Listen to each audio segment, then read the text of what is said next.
तो कर्क लग्न और कर्क राशि के जो जातक हैं उनके लिए बात यह है कि उनकी जो देवगुरु बृहस्पति की जो पांचवी दृष्टि है सीधे सीधे घर पर पड़ेगी, उनके चौथे भाव में। और चौथे भाव में अभी भी मंगलदेव बैठे हुए हैं, तो दोनों मित्र हैं।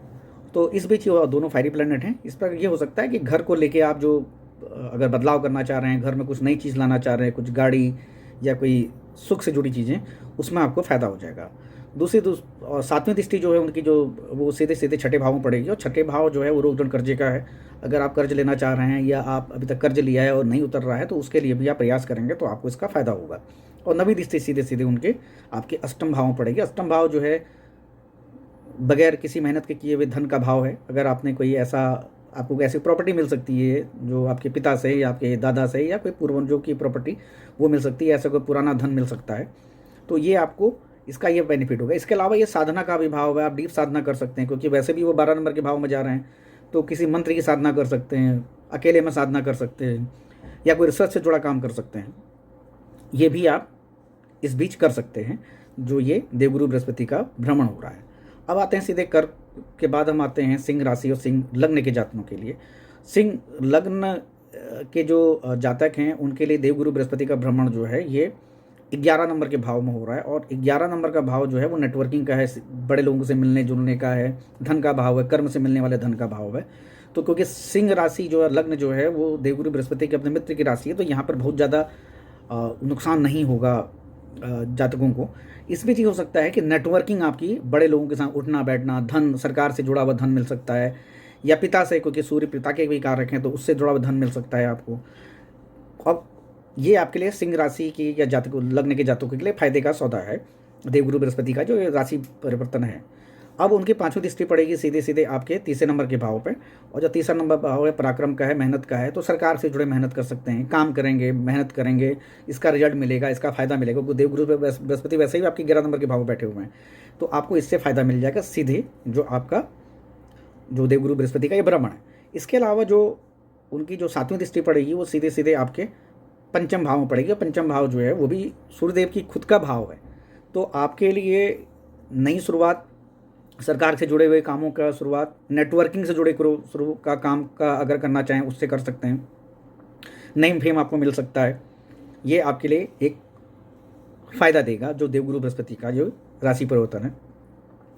इसके अलावा जो नवीं दृष्टि है देवगुरु बृहस्पति की, वो आपके सातवें भाव में पड़ेगी, और सातवें भाव में पड़ने की वजह से आपको कोई नुकसान नहीं है। और सातवां भाव जो है दाम्पत्य का भाव है, तो दाम्पत्य, पार्टनरशिप, सरकार से जुड़े, जैसे बहुत से लोग ठेकेदारी करते हैं या किसी के साथ सरकार के साथ मिलकर काम करते हैं, या सरकार के साथ एग्रीमेंट करते हैं, या पार्टनरशिप करते हैं, तो इस प्रकार की भी आप चीज़ कर सकते हैं। अब आते हैं, और कुल मिला के जो सिंह लग्न के जातक और जो जातिकाएं हैं या जो राशि है, उनके लिए देवगुरु बृहस्पति का यह भ्रमण फायदे का ही सौदा है, और 11 भाव के कारक भी माने जाते हैं। अब हम बात करते हैं कन्या राशि और लग्न के जातकों की। कन्या राशि के जो लग्न के जातक और जातिकाएं हैं, या जो राशि के जो जातिकाएं हैं, उनके लिए देवगुरु बृहस्पति करेंगे भ्रमण 10वें नंबर के भाव पे। 10वें नंबर का भाव जो है वो कर्म का भाव है, और देवगुरु बृहस्पति यहाँ पर बहुत अच्छे नहीं माने जाते हैं, क्योंकि ये आकाश माना जाता है, और यहाँ पर मंगल देव जैसे जो ग्रहों वो ज़्यादा अच्छा परफॉर्मेंस देते हैं, सूर्यदेव जैसे नेगेटिव प्लैनेट्स के लिए कहा जाता है। तो यहाँ पर देवगुरु बृहस्पति थोड़ा काम को लेकर हैवीनेस दे सकते हैं।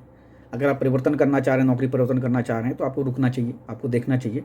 काम को लेकर हैवीनेस आ सकती है, थोड़ा इंसल्ट हो सकती है, या फिर ऐसा हो सकता है कि आपको कोई अप्रेजल मिलने वाला वो ना मिले, तो ये भी आपको देखने को मिलेगा। लेकिन हाँ, एक जो चीज़ है वो उनकी जो पांचवी दृष्टि पड़ेगी वो आपके धन भाव में पड़ेगी, जो आपका दूसरे नंबर का भाव है। परिवार से धन मिल सकता है, और परिवार के बीच में कम्युनिकेशन अच्छा होगा। खाने पीने को लेके भी आपकी थोड़ा लाइफस्टाइल बदल सकती है। और जो सातवीं दृष्टि है सीधे सीधे आपके घर पे, आपके चौथे भाव में पड़ेगी, और चौथे भाव में जो है वो देवगुरु बृहस्पति, उनकी भाव भी माना उच्च राशि मानी जाती है चौथे नंबर कर्क राशि में। तो वो आपके घर से जुड़ी सुख सुविधाएं से, गाड़ी से लेके इस प्रकार की चीज़ें आपको देंगे। इसके अलावा जो उनके नवीं दृष्टि पड़ेगी वो आपके छठे भाव में, और छठा भाव जो रोग ऋण कर्जे का है, उस पर आप अगर रोग ऋण कर्जा आपको है तो उससे आपको निदान मिल जाएगा और जल्दी मिलेगा, क्योंकि अतिचारी होने की वजह से आपको बहुत सारे बेनिफिट जो हो जाएंगे इन सब चीज़ों को लेके। और वो उसकी वजह से जो फ़ायदा आएगा आपके लाइफ में वो ये आएगा कि आप अगर नया कर्ज भी लेना चाह रहे हैं उसके लिए भी प्रयास कर सकते हैं, तो आपको उसमें सफलता मिल जाएगी। अब बात करते हैं तुला राशि और लग्न के जातक और जातिकाओं के लिए भी। तो देवगुरु बृहस्पति का ये जो राशि परिवर्तन है ये आएगा 9 नंबर के भाव में, जो देवगुरु बृहस्पति का अपना खुद का भाव है, और वहाँ बुध देव की राशि रहेगी क्योंकि वो मिथुन राशि में भ्रमण करेंगे। तो यहाँ पर धर्म से जुड़ा कुछ कम्युनिकेशन हो सकता है, नई चीज़ शुरुआत हो सकती है, कुछ लिखने की शुरुआत भी हो सकती है, और मंत्र साधना भी हो सकती है। तो यहाँ पर इन सब को लेके आपको बेनिफिट मिलेगा। और क्योंकि अगर कॉम्बिनेशन भी आप देखते हैं तो कॉम्बिनेशन ये है कि जो आज रात के बाद जो राशि परिवर्तन हो रहा है उसका शुक्रदेव जो हैं वो स्वामी होंगे, जो तीसरे पद के जो स्वामी हैं। उसके अलावा उसके ऊपर आप पद के ऊपर अगर आप नक्षत्र आते हैं तो नक्षत्र मंगल देव का है जो गुरुदेव के मित्र का है। और ऊपर से राशि अगर आप देखते हैं तो राशि जो है वो मिथुन राशि है जो उनकी शत्रु राशि है। तो इसमें यही है, एक तरह से शत्रु मित्र इस प्रकार का एक कॉम्बिनेशन बन रहा है। तो थोड़ा सा खराब नहीं है, लेकिन ये भी है कि उतना बेनिफिट्स तुला लग्न के जातक और जातिकाओं के लिए या राशि के जातक जातिकाओं के लिए उस तरह से नहीं होगा। लेकिन हाँ, सबसे उनको फ़ायदा ये रहेगा कि सीधे सीधे जो देवगुरु बृहस्पति की जो 5वीं दृष्टि पड़ेगी वो सीधे सीधे आपके लग्न में पड़ेगी, तो लग्न आपका मजबूत होगा, आप अपने को लेके फोकस होंगे, नए कार्य की शुरुआत आप कर सकते हैं। पत्नी से जुड़ी कुछ काम हो सकते हैं क्योंकि शुक्र पत्नी के भी कारक हैं, तो आप पत्नी से जुड़ा कुछ काम कर सकते हैं। और सुख के भी कारक हैं तो सुख से जुड़े कुछ नए काम कर सकते हैं। ये 5वीं दृष्टि सीधे लग्न में पड़ेगी, और उससे आपको सबसे बड़ा ये है कि आप अपने पर फोकस करेंगे कि कुछ नया ज्ञान और इन सब कुछ चीज़ों को लिया जाए और कुछ नई चीज़ करें हम। और सीधे उनकी फिर 7वीं दृष्टि जो पड़ेगी वो आपके तीसरे नंबर के भाव पड़ेगी। जो तीसरा नंबर भाव है वो पराक्रम का है, मेहनत का है।